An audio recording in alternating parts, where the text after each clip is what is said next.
All right, season 5, episode 15, Folie à Deux. Folie à Deux, yeah. Folie à Deux. Folie. The name of the upcoming Joker sequel, which we actually are getting here in very soon. Yeah. This next week coming That's up. exciting. We actually got invited to the screening. Oh, yeah. But I don't know if we'll make that because, number one, we wouldn't cover it on the channel, and I think they only want to invite you if you're going to cover it on the channel. I'm really looking forward to that movie, even though it's getting a lot of shitty reviews. I don't really care. I think I'm going to be someone who loves it. But yeah, Folie à Deux. Anyway, without further ado, let's discuss this. All right, so I'll tell you, if of all the scary things in this show, of all the things that I would not want to succumb to the fate of, working at a call center, reading off a script, and being told, just dial and smile, might be the worst hell of hells. Yeah. These cubicle jobs where you just do repetitious, cold calls and have to read off of a script, and no matter what anyone says, you continue with that said script. Yeah. That rejects everything inside of me. It's so lifeless and awful. This is a very exemplary example of just corporate disconnect from their employees, and how corporations don't care about you. They just want you to literally be drones, which is what this whole episode is about. And it was funny watching it because I have a job. It's not a call center job, but I am talking to customers all day long. And I have some set kind of phrases that I use, but it's nothing like this. I can inject my personality, I can be myself, I can talk to people like a real human being. What's up, bitches? And that's so great. And the company that I work for really tries to value individuality and the fact that there's human beings working for them. And this is the antithesis of that. And it's no wonder that this guy goes freaking crazy. 100%. But does he go crazy? Because I don't obviously that's not the case. He's seeing reality. He's really seeing what's happening.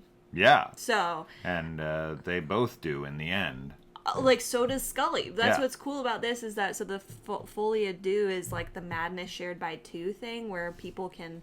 It is a weird phenomenon that if you're really close to somebody or in the right situation, if somebody has the delusion, you can literally see this you can hallucinate the same things, which is really interesting. And it does make me wonder if people are having paranormal or supernatural experiences, they would experience it together, but then the medical world and the scientific community would be no, they're just having a shared delusion. But I don't know. I'm we also have mass hysteria, right? We had that and that's that gas leak in a school where kids found out. Was it kids or whatever? These people found out. I think it was kids, and they all were sick.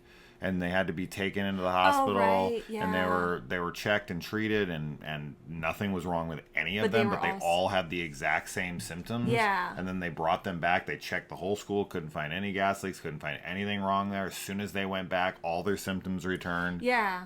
There's also stories about people with dancing sickness throughout history, where people just kind of all start dancing and they can't stop. They are hysterically dancing. Flash mobs before flash mobs. But they have no control over it. They're just weird stuff. It's weird. But anyway, in this case, this is literally the example too that I was talking about in our last episode where Mulder gets put into a hostage negotiation situation. And Dwayne Barry. Yeah, again. And he does a good job. But I do feel bad for the first the main guy because he is seeing his boss as his true form, which is this insectoid being that basically sucks the life out of people and turns them into zombies. Yeah. And nobody else can see this, and then he unfortunately loses it and holds everybody at gunpoint because he's trying to tell the world that this is a reality. And of course that is absolutely insane. And he's also threatening violence too. So it's nobody would be taking him seriously at this point. They're just like, he cracked, like he's having a psychotic break. Yeah. And Mulder even kind of thinks that for part of it, I feel, in the beginning. But then when he hears the phrase like hiding in the light, or hiding in the light, Scully look into it. He starts to connect it to other cases that he's been on. Yeah. I mean, the satirical nature of the story in general, as far as like, you know, the obvious symbolisms here of like people who work in those call centers work for some like queen bee who literally like turns them into zombies who are like brain dead allies that just work those jobs till they drop. Yeah. It's not lost on us, obviously, as it shouldn't be on anybody. But I like that. I mean, it's like Andre Lenoge in Storm of the Century says, hell is repetition. Like, this is hell. Oh hell my gosh, on Earth. 8 hours a day. And this reminds me, of course, of like when I was a kid, we had a phrase that was coined from the time called going postal. Oh, yes. You know, these postal workers were shooting places up. Yeah. Because they were just losing it with just the repetitious nature and like what they were going through and the amount of pressure and on them and whatnot. And that's true with these call centers. Like, I don't know how they think any humans now we are replacing them with robocalls and right. AI. Yeah. Right. And that's the program. That's what they're programmed to do. That's why they exist. So, whether or not they'll lose their minds remains to be seen on if AI ever becomes conscious, or like fully sentient. But regardless, when I watch this kind of stuff, it really irks me because I know that this is real. I know that people work these types of jobs. I don't think you should. I don't think places like this should exist. And you should just say no matter how bad you need the job. Just be like, no. Everyone should just be like, no, let's not do these. Yeah, I mean, when companies care more about profits and productivity over their employees, like that's almost every it's company. like every company, and it's it is frustrating to see. Capitalist society. Especially because this is kind of like one of those jobs, especially the way it's like in this episode where I feel like this would be just like a very normal job that a lot of people would have, you know? Like, it's like a very normalized, like, oh yeah, like I go to work in my tiny little cubicle at my call center job. And this is also really tragic because like the girl that's sitting next to him, the like blonde girl that's like really pretty and she's like kind of into him, like she's really nice to him and he's definitely into her, and she gets turned into a zombie and he's like, and I like how they, like, the zombies look. I think that's the final straw for him because he's into her. Yeah, and I she agree. gets turned, then it's like, you've taken everything from me. Yeah, I think so too. But anyway, he shoots one of the like other drones, like the zombies there, and the guy falls down and dies. And later, when Scully is like autopsying, having him autopsied, the other person that's helping her is like, "Oh, he's been dead for like 3 days or like whatever," and she's like, "No, like he literally just died. Like, what are you talking about?" So I like that there's like some scientific like backup to that for her, because like I feel like if she didn't have that, she would just be like, "Yeah, Mulder's scary, like, and insane." And he does, actually, Mulder does go to a mental hospital in this episode, which is very funny because he's like, he tells Scully something like, "You always knew I'd end up here." And it's like, it's funny that this is what finally sends him there. Yeah. But yeah, obviously after the guy dies, like Mulder has seen this entity as what it is, and it tries to like sneak into his room to kill him, and Scully sees it as well. Yeah. This is another problem I have. I think we discussed some of my issues with the writing in the previous episode, another one of them here.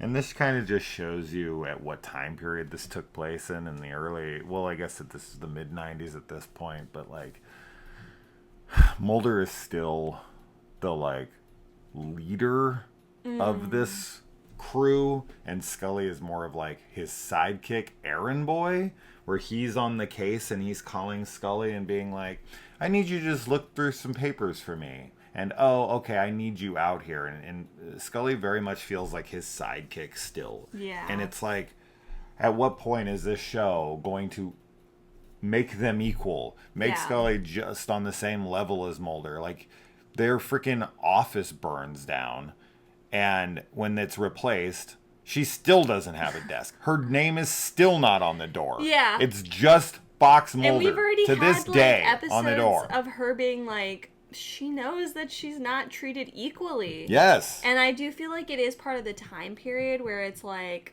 but why wouldn't he push for it? I know. We've talked about it before. You would think he would like just if they wouldn't he... give it to him, he'd just write it on a piece of paper and tape it to the door and be like, and then get her a desk. I agree. And she even bitches him out, like, why don't I have a desk? And he's like, is this really what this is about? Yes, motherfucker. I am actually more accomplished than you. I went to medical school and I went through the FBI school. Like, I am a full fucking doctor. I know you're a psychologist, but I went through full residency. I am a full-blown medical doctor who could work at any hospital in the fucking country. Yes, I think we talked about this. This is a big fault in Mulder, is that he is very, like, he does not pay attention to that at all. Like, he definitely is very dismissive of her, and although I do think he cares about her, and I do think he, like, very much values and respects her, he sees the X-Files as his. That's what I was going to say, is that he, even up until season 6, like, anytime something happens with the X-Files, he's like, they're doing it to me. Yes. And she's like, it's my work. We've been working on this together, like, for 5 years. Yeah. Like, what are you talking about? So that's definitely very frustrating, because I get it. On one hand, like, this is Mulder's literal life work, but it's become and she doesn't Scully's believe too. it. Yeah, I mean, but she's just there to discredit him. That's the thing, is that she's not day. as into it as he is from the belief standpoint. So it's like, yeah, I do understand why he kind of in his mind is like, they're doing it to me, like it's my work. But I also completely understand when she's always a little, like, offended by it, by being like, I'm also here doing this. I agree. I see both sides of it, because Mulder's like, yo, this, like, I actually believe in everything in here, and you're somebody who's literally sent in here to discredit me and is still continuing to do so to this point, no matter how much I've shown you. Every case we're on, you're always there to be like, Mulder, this isn't happening. And it's like, Scully, what more do you have to see to know that maybe not is all what we see? Unless it's religious, then all of a sudden it's like, Scully's like, oh, Scully. Hallelujah, this is definitely real. So it's becoming very annoying, to be honest. Yeah. With this episode ending, though, I mean, when she talks to Skinner at the end, right? Or do they put... I don't remember if they have a conversation with Skinner. Oh, yeah, she does, because he's like, what did it look like? Like, what did the guy look like that came in? And she's like, it was dark. She, like, doesn't want to admit that she saw something. Her and Skinner do this all the time. They do it all the time, because he, like, knows that she might have had an experience, but she's not like Mulder, and she will, like, it's almost like they're doing a Mexican standoff with each other. Like, who's going to admit that they've seen supernatural shit first? Like, are you going to do it? No, I'm not doing it. Yeah, very funny.